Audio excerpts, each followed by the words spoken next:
नहमदु व नुसल्ली अला रसूलिहिल करीम अम्मा बाद औज़ु बिल्लाहि मिनश शैतानिर रजीम बिस्मिल्लाहिर रहमानिर रहीम अल्लाहुम्मा रब्बि इश्रह ली सदरी वयस्सिर ली अमरी वहलुल उक़दतम मिन लिसानी यफ़क़हू क़ौली रब्बि ज़िदनी इल्मा अल्लाहुम्मा सल्लि अला सय्यिदना मौलाना मुहम्मदिन बारिक वसल्लम सल्लु अलैहि सलातु व सलामुन अलैका या रसूलल्लाह सल्लल्लाहु तआला अलैहि वसल्लम।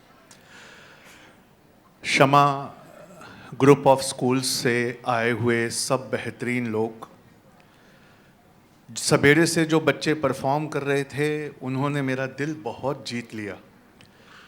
किसी भी स्कूल को पहचानने की एक उसके नब्ज़ को जांचने का एक तरीका होता है।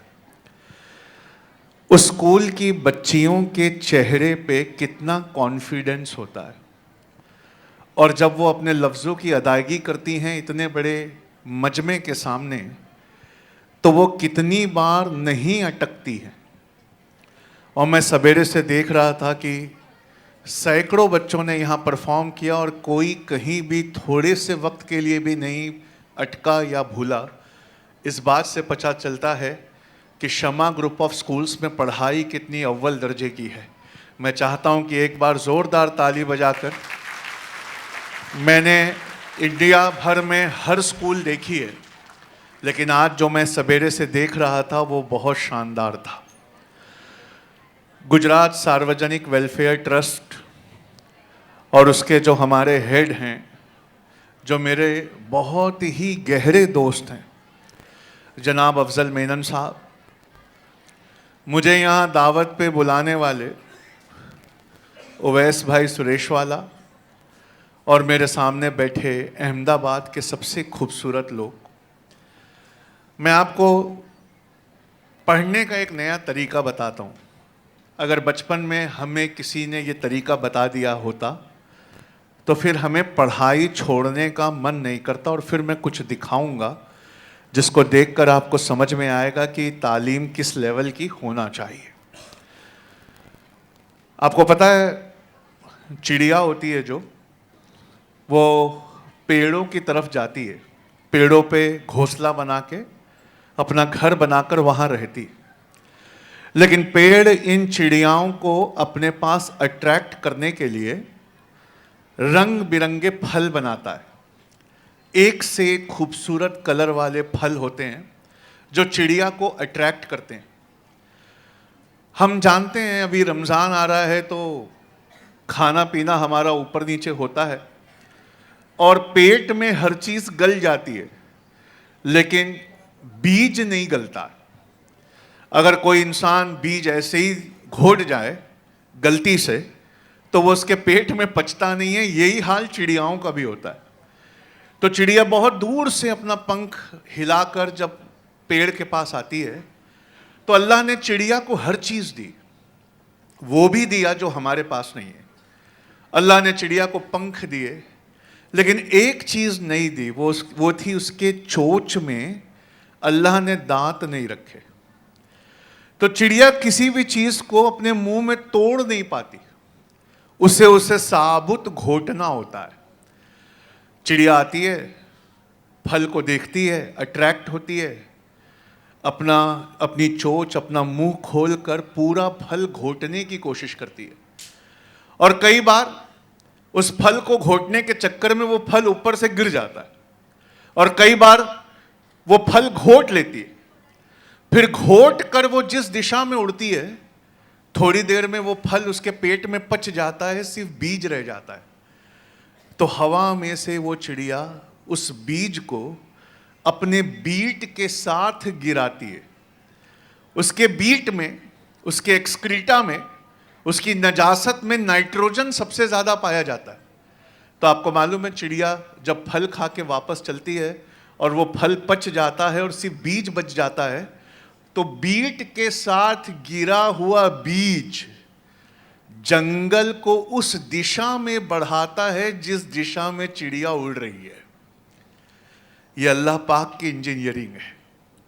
उसने चिड़िया को जंगल बढ़ाने वाला बनाया, और उसे जंगल बढ़ाने के लिए बीज में यह सलाहियत रखी कि तुम पेट में नहीं गलोगे, और चिड़िया में ये रखा कि तुम्हें हर चीज दी जाएगी, दांत नहीं दिया जाएगा ताकि तुम बीज को चबाकर तोड़ ना दो। तो चिड़िया का खाना सिर्फ खाना खाना नहीं है, चिड़िया का खाना खाना दरअसल जंगल को हर दिशा में बढ़ाना है। ठीक इसी तरह दुनिया में हर इंसान, हर जानवर को अल्लाह ने बताया कि जहां तुम्हें रोजी रोटी मिलती हो, जहां तुम्हें खाना मिलता हो, वहां जाके रहा करो। हम में से कई लोग जिनके बाप दादा गांव में रहते थे, हमने शहरों का रुख किया और शहरों में भी हम उस शहर में गए जिस शहर में हमारी रोजी रोटी मिलती है।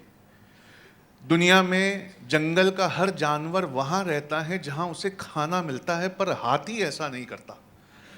अल्लाह ने हाथी को ऐसे प्रोग्राम किया है कि वो बहुत दूर से चलकर रोज खाना खाने आता है और खाना खाने के बाद बहुत दूर चलकर वापस जाता है। क्या हाथी जो इतना बड़ा जानवर है, उसका दिमाग इतना बड़ा नहीं है कि उसे वहीं रुक जाना चाहिए ताकि उसे पास में ही हरी हरी पत्तियां मिल जाएं और वो उसे इतने दूर आना और जाना ना पड़े? लेकिन अल्लाह ने उसे दूर जाकर रहने की सलाहियत इसलिए दी क्योंकि उसके वजन से, जब हाथी का झुंड चलता है तो उसके वजन से मिट्टी दबकर पतली पतली नालियां तैयार होती है और जब बारिश का पानी बरसता है तो पहले बड़ा तालाब भरता है और फिर बड़े तालाब से इन हाथियों के पांव से दबकर बनी नालियों में ये पानी छोटे छोटे तालाबों तक जाता है। जब गर्मी के दिन आते हैं, जो अब आने वाले हैं मार्च में, तो छोटे तालाबों का पानी सबसे पहले उड़ जाता है।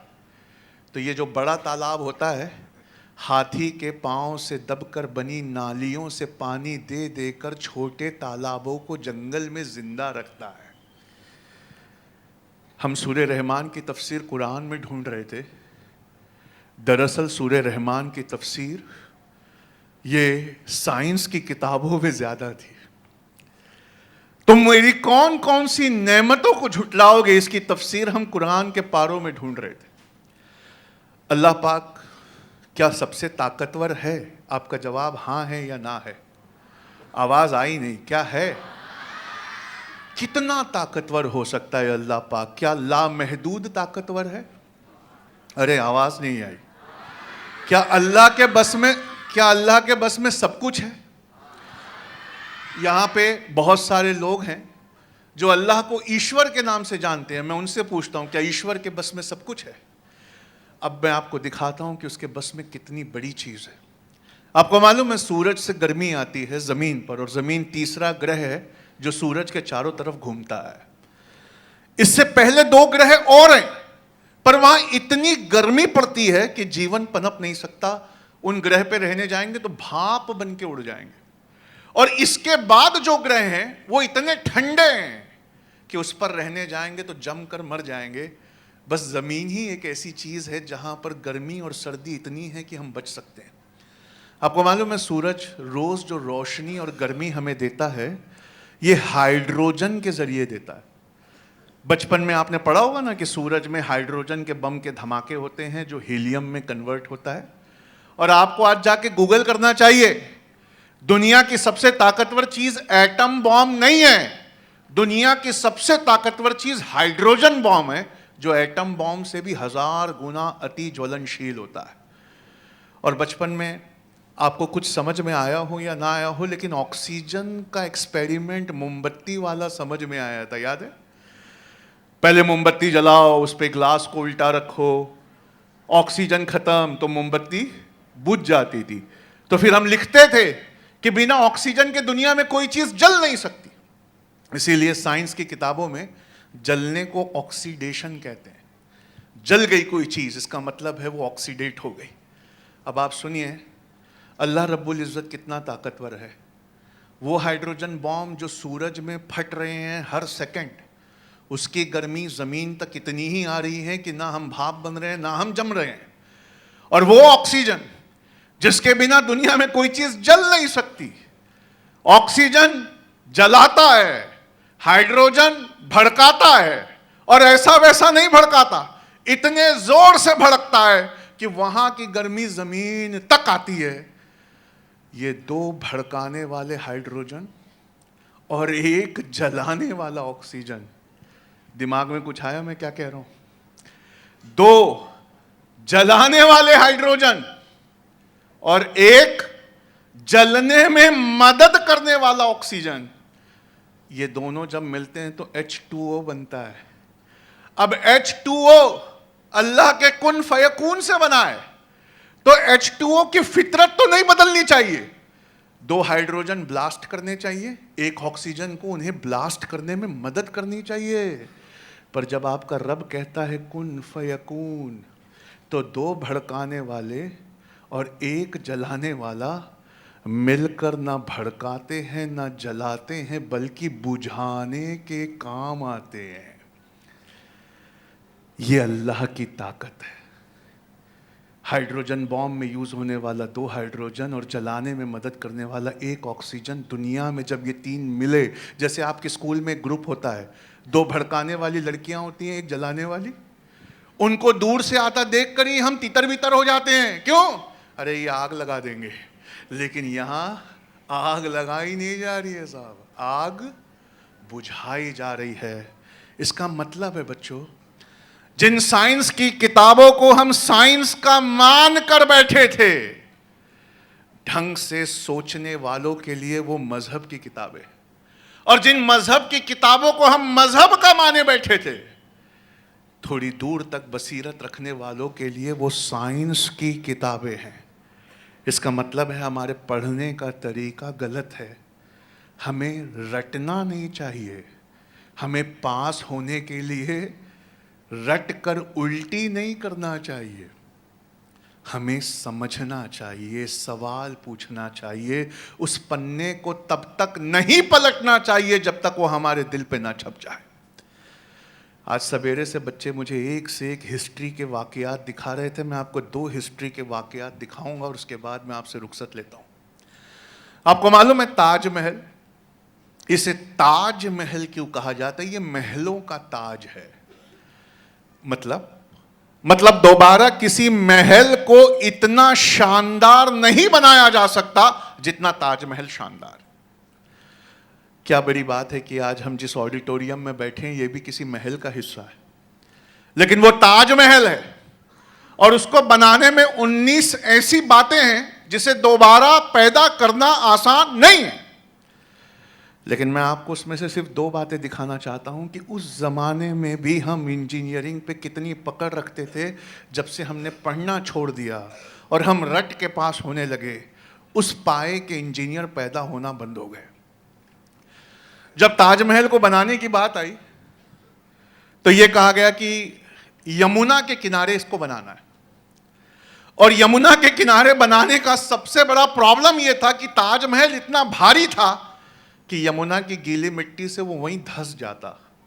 तो पता है उस जमाने में क्या किया उन्होंने? एक कुआं खोदा, उस कुएं में से पूरा पानी निकाला, फिर उसमें पत्थर डाले और एक कुएं का फाउंडेशन तैयार किया। फिर दूसरे कुएं खोदा, दूसरे कुएं में से पानी निकाले, पत्थर डाले, फिर दूसरा वेल फाउंडेशन तैयार किया। करते करते आपको यकीन नहीं होगा, यमुना के तट के किनारे 900 कुएं खोदे गए और 900 कुओं में से पानी निकाल के पत्थर डाला गया। तब जाके ताजमहल का फाउंडेशन तैयार हुआ। वरना ये भी पीसा की झुकी मीनार की तरह हर साल 1 इंच 2 इंच झुक जाता या क्या पता धंस जाता। अभी मैं आपको वो दिखाने वाला हूँ 900 कुएं। लेकिन ताजमहल में और एक बात थी। क्या? इसकी आप वो 4 मीनारें देख रहे हैं? आर्किटेक्ट्स ने आकर कहा मुगलों से कि हमारी आंखों की बनावट गोल है, तो किसी बड़ी इमारत के बाजू जब हम मीनार बनाते हैं तो वो मीनार हमें हल्की सी झुकी हुई दिखती है। मतलब मीनार तो सीधी रहती है, पर इंसान की आंखें गोल हैं, इस वजह से वो हल्की झुकी हुई दिखती है। तो हम 4 मीनार बना तो देंगे, लेकिन देखने वालों को लगेगा कि हमने टेढ़ी मीनार बनाई है, जबकि हम सीधी बनाएंगे पर दिखेगी टेढ़ी। तो उस जमाने में उन्होंने क्या अकल लगाई सोचिए। उन्होंने मीनार को सीधा नहीं बनाया, सीधा बनाते तो थोड़ी सी टेढ़ी दिखती। उन्होंने मीनार को बाहर की तरफ हल्का सा टेढ़ा बनाया। जब ये चारों मीनार बाहर की तरफ हल्की सी टेढ़ी हैं, तो हमारी आंखों की गोल बनावट की वजह से वो सीधी दिखती हैं। लेकिन ये बाहर की तरफ झुकी हुई मीनारों का एक बहुत बड़ा फायदा है।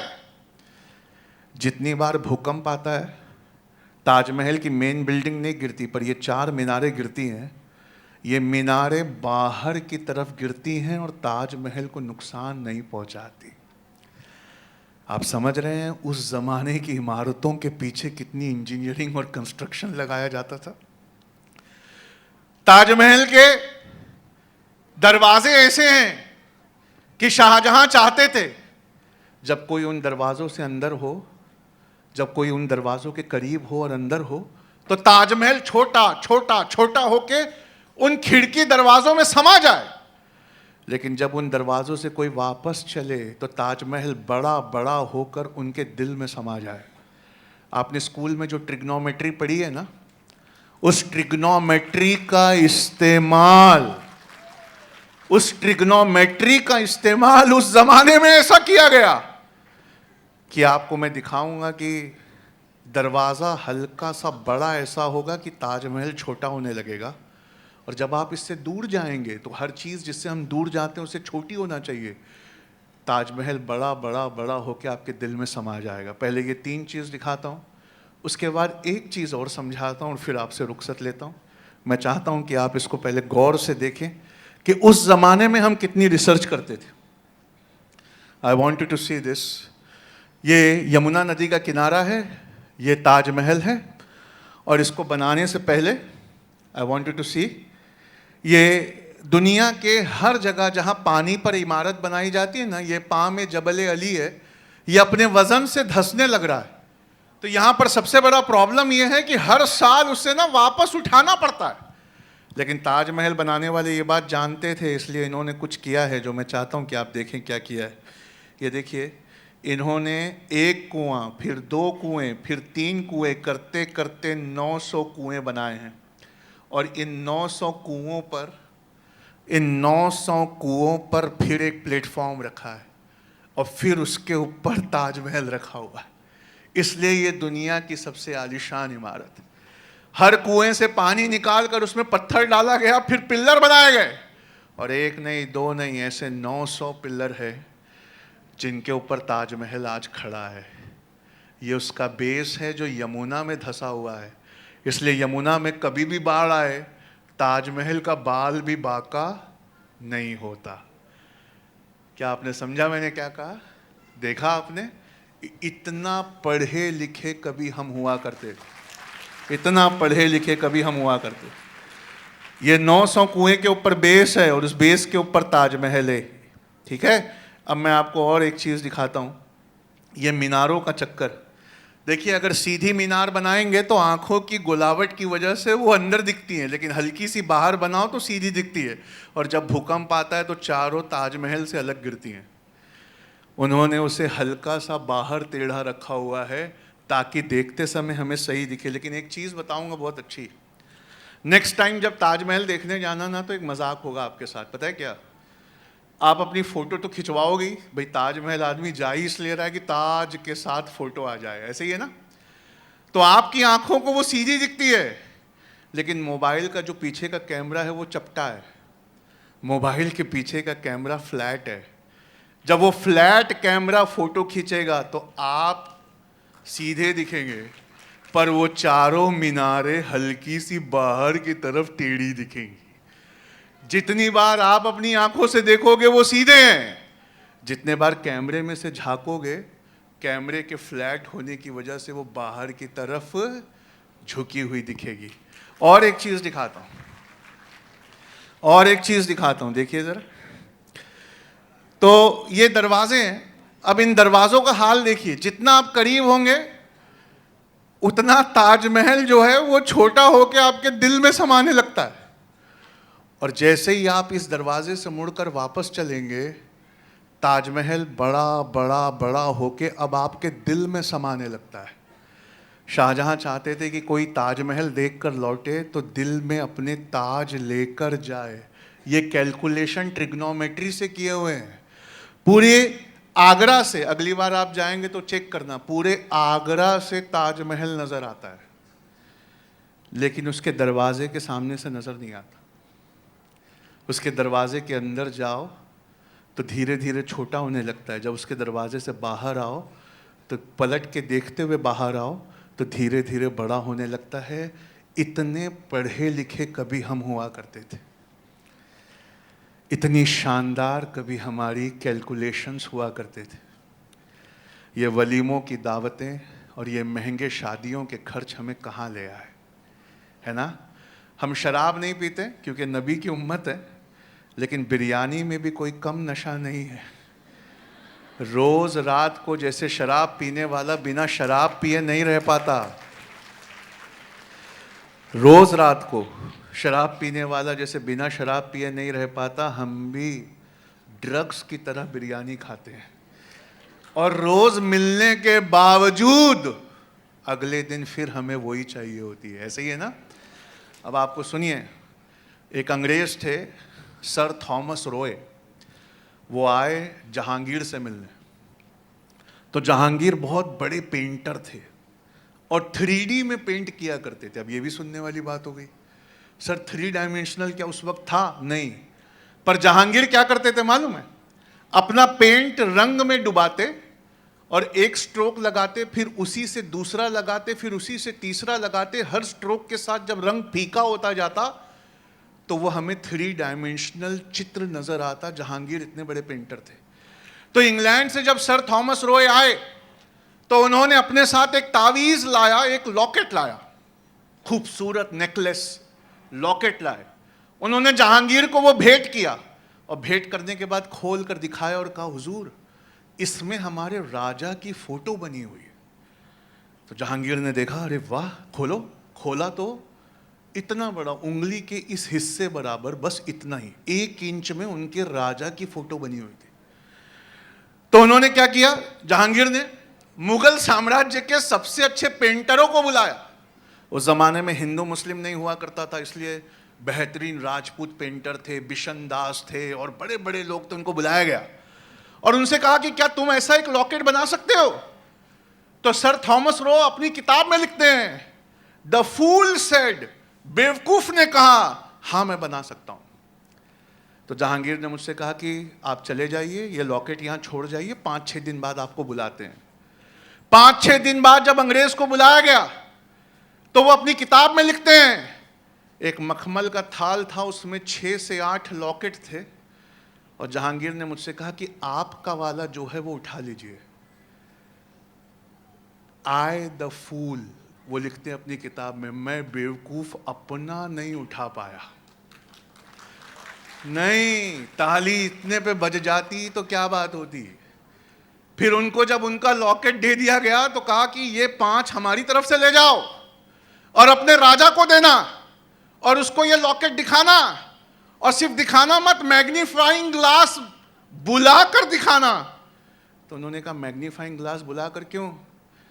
कहा, वो जो 1 इंच का तुमने लॉकेट दिया था ना, जिसमें तुम्हारे राजा बने थे, हमने उस राजा को हूबहू बनाया है। फिर उनके गले में एक लॉकेट था, उसको हमने पहनाया है, और आओ इधर, मैग्नीफाइंग ग्लास से इस 1 इंच के अंदर बने राजा के गले के लॉकेट में देखो, हमने जहांगीर की तस्वीर को उसमें बनाया है।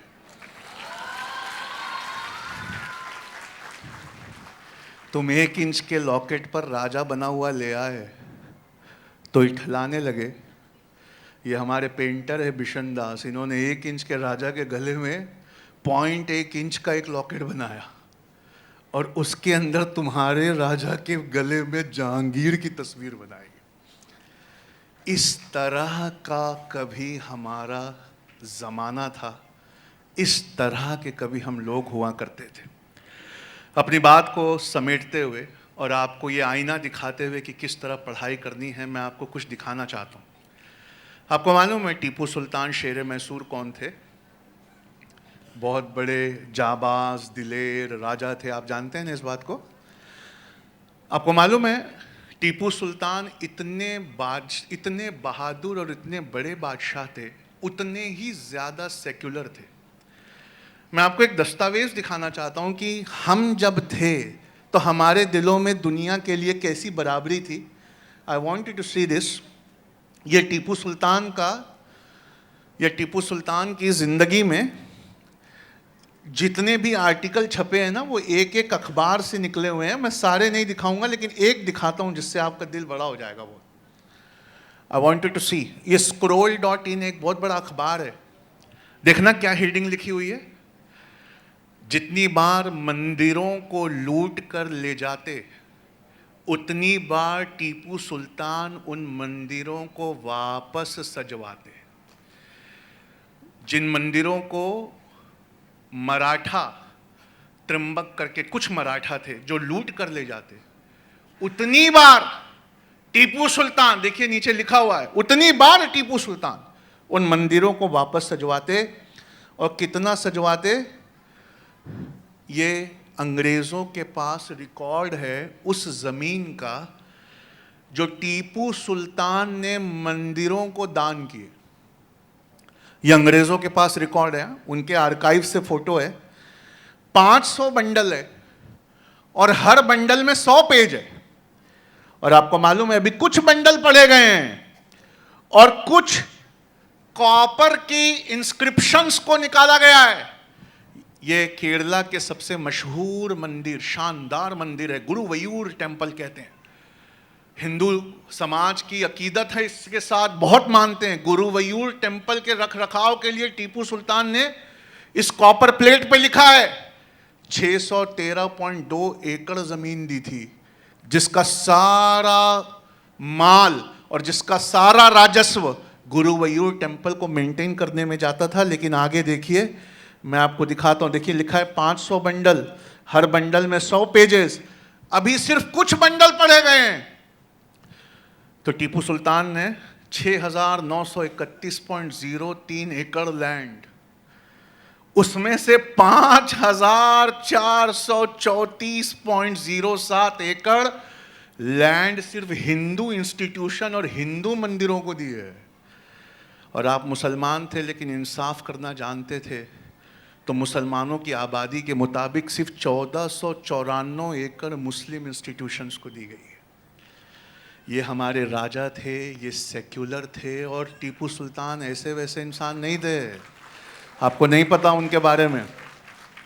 ये इतिहास के पन्नों में दम तोड़ती हुई लाइनें हैं। जितनी बार हम रट कर सिर्फ एग्ज़ाम पास होने के लिए पढ़ते हैं ना, उतनी बार हम अपनी हिस्ट्री के साथ दगा करते हैं।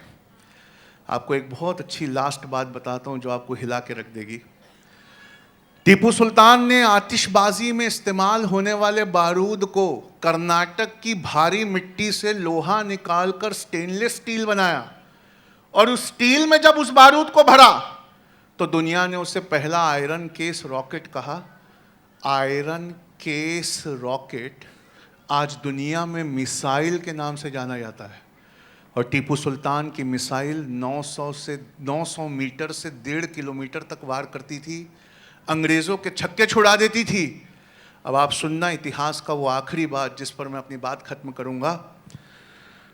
अमेरिका की हिस्ट्री को दोबारा लिखने के लिए वहाँ के स्कॉलर्स ने एक जद्दोजहद शुरू की है जो बहुत सुनने लायक है। अगर मैं यहाँ पर किसी को बुला कर खड़ा कर दूँ और उसके ऊपर ब्रिटेन लिख दूँ, ब्रिटिश, और उसके 2 हाथ में 2 देश पकड़ा दूँ, एक इंडिया और एक यूएसए। आपको मालूम है ब्रिटेन का कब्जा अमेरिका पे भी था और अमेरिका अपनी आज़ादी की लड़ाई लड़ रहा था। अमेरिका अपनी आज़ादी की लड़ाई ब्रिटेन के खिलाफ लड़ रहा था। इंडिया में हैदर अली और टीपू सुल्तान इंडिया की आज़ादी की लड़ाई ब्रिटेन के खिलाफ लड़ रहे थे। उन्होंने अपनी इस रॉकेट और मिसाइल से ब्रिटिशर्स के इतने छक्के छुड़ा दिए, उनके इतने हौसले तोड़ दिए कि ब्रिटिशर्स घबरा गए कि हमें अमेरिका और इंडिया में से किसी एक को छोड़ना होगा। तो उन्होंने घबरा कर यूएसए की आज़ादी के परवाने पर सिग्नेचर की। इसका मतलब ये बाप बेटे हैदर अली और फतेह मोहम्मद टीपू साहब, उन्होंने अपने मिसाइल और रॉकेट से यहाँ इतने हौसले तोड़ दिए थे ब्रिटिशर्स के कि ब्रिटिशर ने अपनी फ़ौज को अमेरिका को आज़ाद करने का परवाना देकर अपनी फ़ौज वहाँ से इंडिया बुलानी पड़ी। और उनके फौज के शिफ्ट करने की वजह से अमेरिका आज़ाद हुआ। ये बात 8 राष्ट्रपतियों ने लिखी और अमेरिका ने हैदर अली को सम्मान देने के लिए अपने जहाज जंगी बेड़े का नाम 1844 में यूएसएस हैदर अली रखा। और मालूम है, वहां गैरत और हिम्मत को जगाने के लिए अमेरिकनों में दे रोट, उन्होंने एक पोयम लिखी जिस पोयम में उन्होंने हैदर अली की बहादुरी की तारीफ की। आप सोचिए कि हमारे पुरखे ऐसे थे, एक देश नहीं बल्कि 2-2 देशों की किस्मत पे असर रखते थे। तो जब तक आप ऐसी पढ़ाई नहीं करोगे, जब तक आप ऐसी रिसर्च नहीं करोगे, ये दुनिया आपको वो वापस नहीं देगी जो बच्चे सवेरे से यहाँ मांग रहे थे। मालूम है बच्चे सवेरे से यहाँ क्या मांग रहे थे? जिसने ये प्रोग्राम डिज़ाइन किया ना, उसको मेरा 1000 सलाम है। शमा स्कूल की टीचरों की तारीफ मैं दिल से कर रहा हूँ, जिन्होंने इतना शानदार प्रोग्राम ऑर्गेनाइज किया कि तदब्बुर से तदबीर तक उन्होंने हमारा पूरा माजी हमारे आँखों के सामने घुमा दिया।